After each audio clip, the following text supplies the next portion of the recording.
DBTek Fusion splicers are designed to be simple and intuitive. Whether you're experienced or new to splicing, the interface is designed to give you quick and easy access to all essential functions in the field. In this video, we'll guide you through how to navigate and use the available menu options on your DBTek Fusion splicer.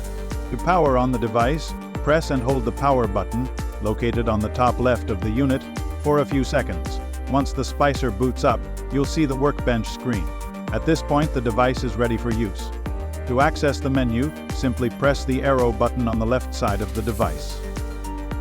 Splice mode section allows you to configure the splicer based on the fiber type or cable you're working with. Around 50 preset configurations are available, and you can edit, add your own profiles, or delete the ones you no longer use.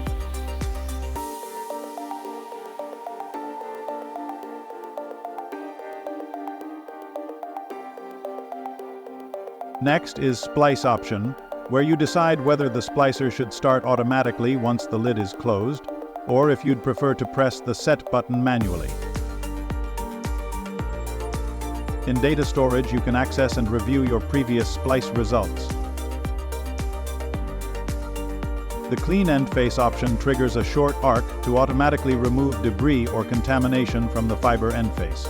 In heat mode, you can manage heating profiles for different types of protection sleeves. These profiles can also be edited, renamed, or deleted as needed. The System Setting menu allows you to adjust all general settings such as language, date and time, power saving options, and more.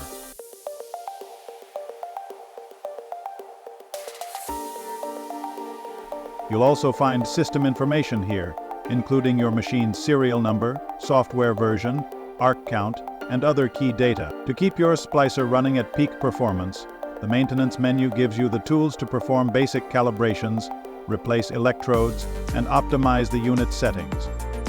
For more tutorials and helpful tips, follow our profile and explore our full range of splicing guides.